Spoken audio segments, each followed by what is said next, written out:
Hello everyone. I'm going to share a poem that I wrote last year called 360 Degrees. I meant to perform it last year, but I didn't, so don't mind too much if it refers to 2013 references and such, even though it's 2014. But here goes. 360 days later, I have written this as a testament to how sick it gets. I thought I was understanding things back then. I thought I was being more understanding back then, until it all started to break. It all started to crumble, to tumble, and I couldn't stop the momentum.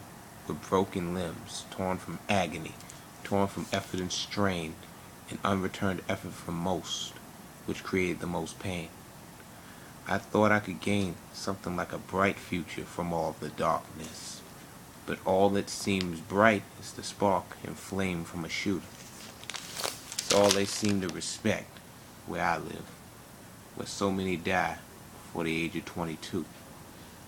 360 days later after that, I've written this because it makes me sick. It's an incomplete 360 degrees, a circle with no end and a beginning that is hard to trace, unable to stay within the lines, with so many mistakes and missteps over every step and path, following it until their last. I can't say I'm entirely different, in that I did things I probably shouldn't have, because I had to, or because I had to cope. I understand their former perspectives of having no hope, because I was suicidal, with no scope of a future where there wasn't misery mixed with poverty mingled with ignorance and depravity. I thought the only place where I could feel somewhat comfortable with myself was school or the library. And the irony was, they even brought hate there, to the places I love. I figured out a way, at least on the basis of day to day, out of my hopelessness, while I watched them plunge deeper into theirs. It's not that I didn't care, but I couldn't bring myself to speak on it, when most of our interactions resulted in me getting jumped. Because of it, I focused more on sports and more on honing my intense anger and violent temper, to the point where they couldn't jump me and give me a black eye. Maybe I give a black eye to the hood image portrayed of everyone being tough forever. The truth is, times were always tough, not the people. Because even when I couldn't fight well, when I was smaller than most, I only lost one fight one-on-one. Maybe that's why they don't accept me, because I don't follow paths, or fear those that do, or lie in a casket before the age of 22. I've had epiphanies in every year of my life, because things constantly change. One moment you're going to school with someone, and the next moment you see them, it's on the ground, or at a funeral, or at a shrine in their honor. I think about this in a light that some might call demented, because I realize how little that life was valued when it was living. I know death is unfair, but neither are the people living. And it's this thought for me that is the most sickening. It bothers me that no matter how hard I try with some people, how much of myself I give to them, they will just not return the favor or break the helping hand instead of breaking bread themselves. People tend to keep to themselves, so why should anyone be surprised when I do the same? Why do people ask if I'm crazy, as if we aren't the same, and then when I reply yes, they act ashamed? Stay true to your feelings when it comes to me, and it would be that much easier to act comfortable. Not that I expect people to accept me for who I am, because when I show them more, give them my all, let them see my skin raw, wounds and stitches exposed. It always ends up being me, either indirectly or directly told. I have my own troubles. I can't deal with yours anymore.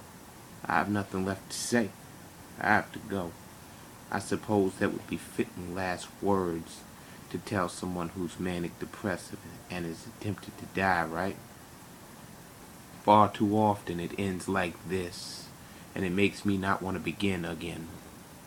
I try to make new friends, but the focus and the whims always ends up being with them, and then deep within, something tells them I can't use them anymore, or I could use them some more, but they seem better, seem cooler.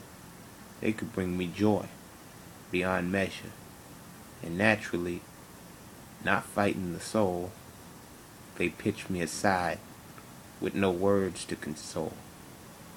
All I offered was honesty, concern, and loyalty, and it always gets accepted until they switch perspective or perception of what is concerned, of what is true, of what is being there, of what is true care, and that leads to why you here.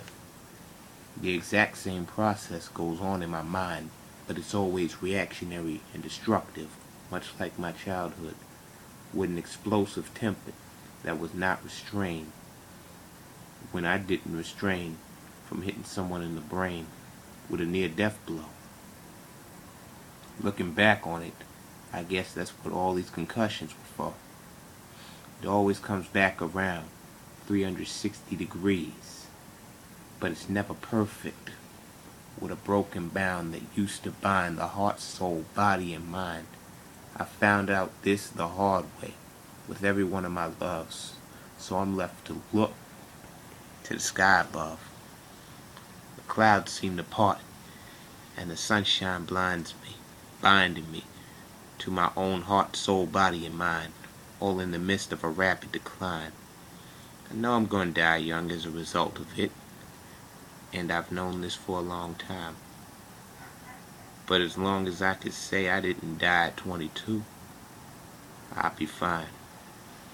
Hurts my greatest friend to hear me say this, but it hurts my heart more to ignore reality, because in actuality, I'm just trying to prepare people and leave them with words to remember me by in the midst of an untimely demise. It's already underway.